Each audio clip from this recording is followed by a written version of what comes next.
When I decided I wanted to become a teacher, I began to examine the many ways in which organizational communication impacts teachers on a daily basis. I quickly discovered that it's a complex subject. According to Hunt, systems of education tend to work on three interconnected levels. There's the macro level, where national policies are developed and negotiated, the meso level, which oversees the implementation of official policies, and last of all, there's the micro level, which is made up of the schools and communities where policies are put into practice. For the purpose of my presentation, I'm going to focus on the micro level, which is the most essential level for teachers to understand.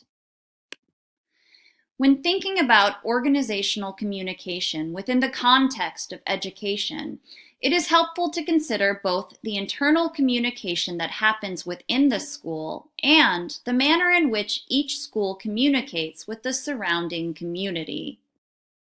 Whether communicating with students, other staff members, superiors, such as the on-site administrators, or the community at large, educators must demonstrate clear, consistent communication on a daily basis.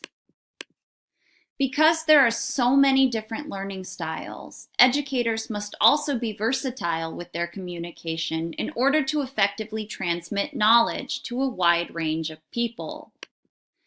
Additionally, it is important to learn how to interact and collaborate with other staff members on site. In any organization, people bring different skill sets and strengths to the table, and when resources are pooled, grouped together, the potential advantages are maximized. In an educational setting, students reap the benefits of pooled resources when they receive a quality education. That being said, it is important to note that communication between all parties should be professional. By speaking professionally, avoiding profanity and sarcasm, treating everyone with dignity and respect, and refraining from gossip or speaking negatively about others, staff members make it clear that the target objective is being there for the students. Moreover, Hull asserts that in a professional setting, those with whom one is communicating will more likely respond to comments in a positive manner when each person is careful to compose him or herself with poise and confidence. What is said is important, but how the message is said must also be considered. Speaking of composure, the way a school composes itself when engaging with the surrounding community is paramount. Outgoing messages must be crafted with sensitivity and care to ensure that all community members are equally respected. In addition to the behavior of the organization as a whole, it is also necessary to examine the behavior of individuals within the organization. After all, the behavior of staff within the school is a reflection of the school each staff member represents. In the social media age, this includes the conduct of staff on the many social media platforms available. As a matter of fact, multiple incidents throughout the nation have been reported in which teachers lost their job as a result of poor conduct on social media. Posting confidential information, using hate speech, or advertising the use of illicit drugs on social media are all cause for dismissal.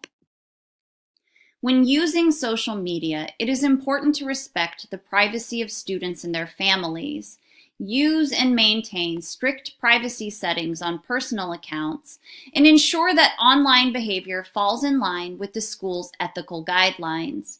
Teachers can and should strive to have a personal life outside of work, but the reality is that educators are under close scrutiny. Professional conduct is crucial as an educator and includes conduct in both the online community and the physical community in which the school is located.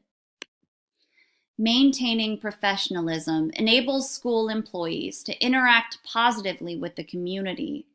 A positive relationship with the community, in turn, increases the likelihood of making a positive difference in the lives of the students teachers endeavor to serve.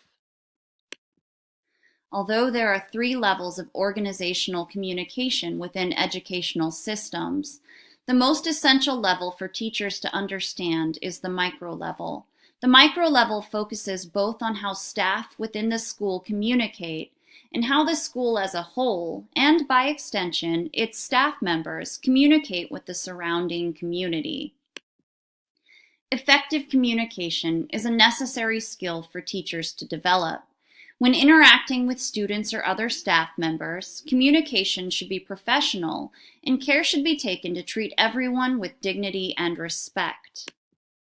Schools within the community must take care to craft their outgoing messages so that all community members are equally respected. Meanwhile, staff within the school must be conscientious of their behavior, keeping in mind that they are viewed as representatives of their school, whether on social media or out in the community. When teachers in schools make an effort to communicate effectively and professionally, positive relationships with students, staff members, and the community are established, making it easier for teachers to support, encourage, and inspire their students.